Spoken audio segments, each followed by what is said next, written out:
What's up? So basically today I'm getting ready to tackle my transmission upgrade for the automatic 5-speed transmission, the A650E. You get them in the ST300s, GS300s, I think the LS400s, Tacoma, Land Cruiser, and my IS300. This is something that I've never done before.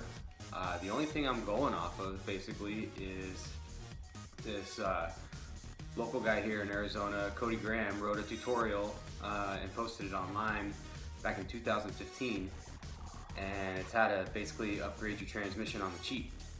So I'm going for that first.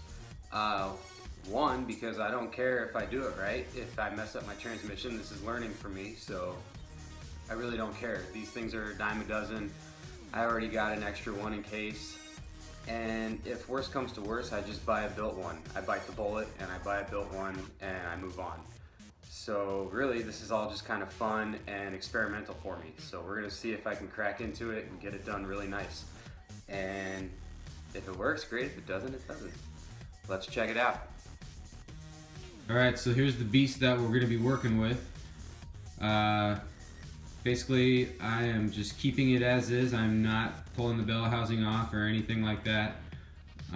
What I do have to figure out how to do is flip it around upside down without damaging anything, hoping that not very much transmission fluid comes out. I know probably I'll get some, but hopefully not a lot.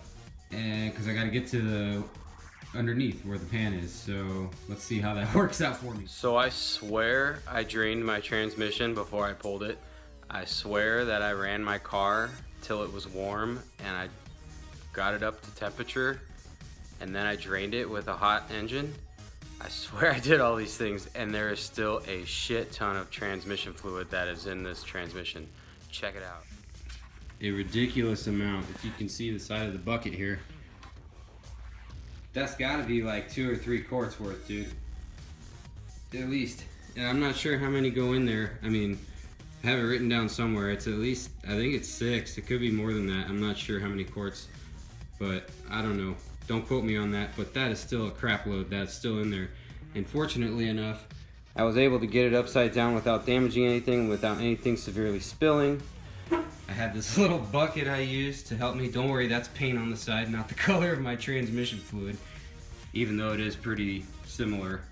But it has been sitting for like over 2 years, so it may or may not have been that bad, who knows. Regardless, it's pretty much drained. I got the transmission tipped over. Let's start cracking into it. Alright, so things I gotta get off in order to get the pan off. Gotta take care of this little bracket. It looks like it has some bushings on it, so I got a 12mm socket right there, and these are 10mm sockets, series of bolts all around here. And there's a couple hidden by this bracket right here. So I have to get this off first. Right, all the bolts are off, and I used a little flathead screwdriver and hammer to kind of pry up under here on the corners, and it kind of gave way, so I wanted to do the revealing together. So let's check it out and see what we got here. Hey, look at that. I'm guessing that's the valve body. There's probably a filter here on the left side that needs to be taken off, and the valve body will need to be taken off as well. Okay, I wanted to point something out really quick. The transmission pan's got 3 magnets in it. We got 1, 2, and 3 here. And basically they're there to catch any loose materials from just probably beating the hell out of your transmission like I know I did.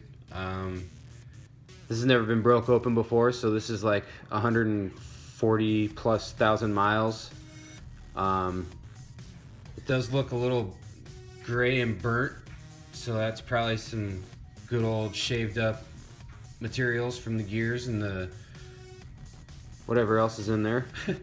And I'll get it cleaned up, and hopefully everything will still be good. Nothing was wrong with the transmission when I took it out. Everything shifted and worked great. So I mean, what, this is like a 18-year-old vehicle, so I guess that's to be expected. It didn't didn't look as bad as it could have looked. Okay, the next thing I'm going to be doing is removing the transmission oil strainer, would be the proper name, or oil filter. It consists of 4 10mm bolts. You got 1, 2, 3, and 4 right there. I'm going to go ahead and take that off before I can approach taking the valve body off. Bolts are out. Basically this just lifts up. I already took this off, so just special on the side note there will be trans fluid in here, so be ready for that. Make sure that you have something nearby that you can put it in and let it drain and drip. Wanted to point out there are 3 ports right there that match with the filter right there. You got 1 up there at the top and then 2 here down by my fingers, and they go right in there, and that's what filters your transmission fluid. One other thing to note here about this is that there are 3 gaskets that are also connected there. It blended in so well I didn't catch it at first. So there are 3 gaskets that are also going to be required there when you put the new filter on. Okay, next thing up is valve body removal. I got about 20 bolts, I think, of 10mm that kind of go around here. There's 1. So you get the idea. They go all around and through. There's about 20 of them. And I got to remove those to hopefully pull the valve body up and off. Here we go. Okay, I got the bolts out, and one thing that I failed to do first was disconnect the wires here and the transmission fluid sensor. So basically here's your sensor, I believe, and then you got your connectors to your solenoids there. And so we got 1, 2, 3, 4, 5. I'm gonna have to take this clamp off. 6 and 7. So those all have to come off before you can pull this valve body properly off.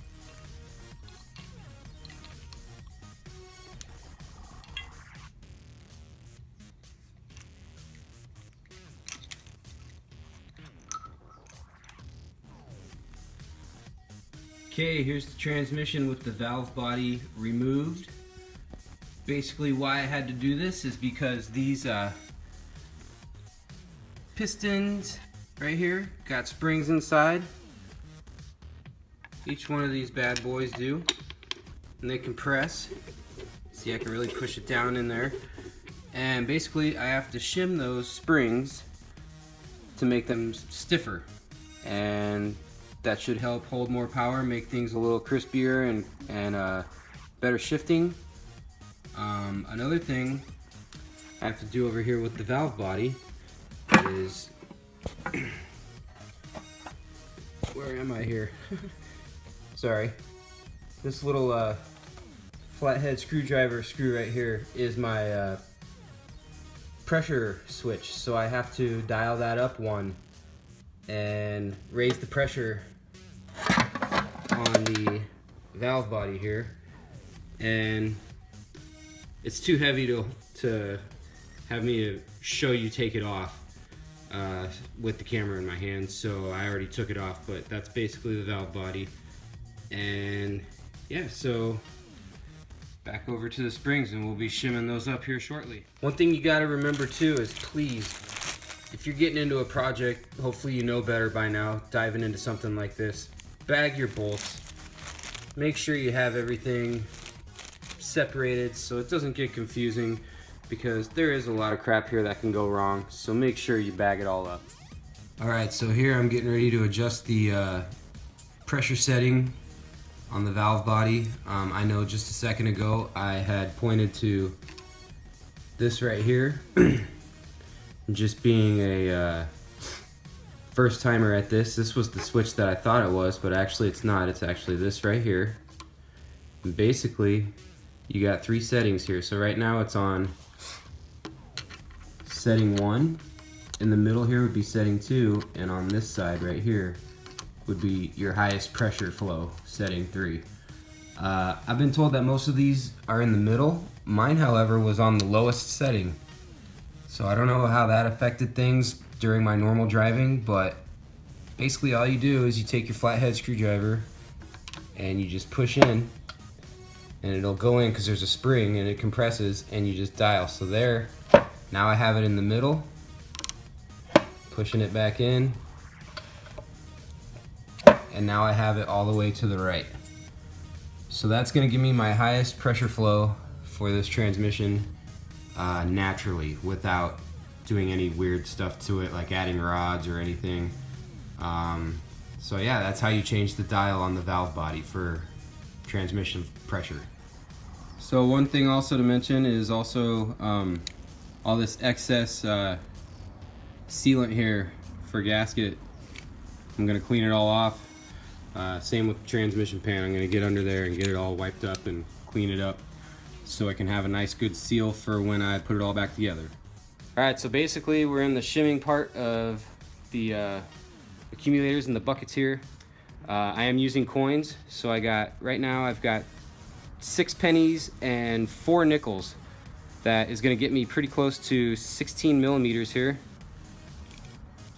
And that's my optimum goal. So right there we're at about 15 3/4.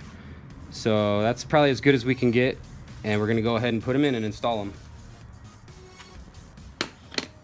And I got the bucket right here.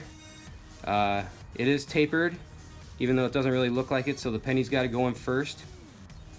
And I'll just play it safe and do one at a time here.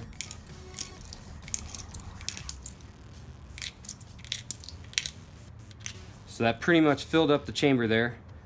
And I'm going to take my spring out of here. Give a little flippity doodah just because we want to put it in the same way.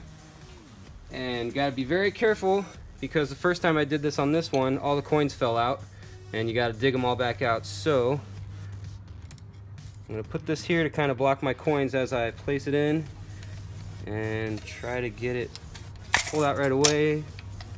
I think I did it. I think it's in there. I don't see any coins or hear any loose jiggle. It looks about where it should. What do you think, Stan? Yeah, it looks good to me. Okay, so that's pretty much the shimming of the first and second accumulator. This third one, it's not going to be able to fit any coins. We tried dimes, which is smaller than pennies. So we are going to have to figure out something with some washers maybe that I have here, or I might have to end up going to the store and figuring it out. Yep. So we're going to do that. And then this one here, even though there's no cylinder, you just got to stack some nickels right here. We won't go as big. We'll only do about, what'd you say, 12? It's 8 to 12 millimeters. 8 to 12 millimeters, so I'm going to go in the middle and call it 10. So I'm going to go for 10 on that, and that's going to be kind of hard to compress because there's very little right here to do, and it doesn't really push in any further. So it is going to be resting much higher like that when we install it. So check it out for the next step. Yep. And for those of you watching watching at home, this third accumulator here, it's 16 millimeters thick, or the hole is 16 millimeters across. So you want to go home and pick up some washers that are 16 millimeters wide.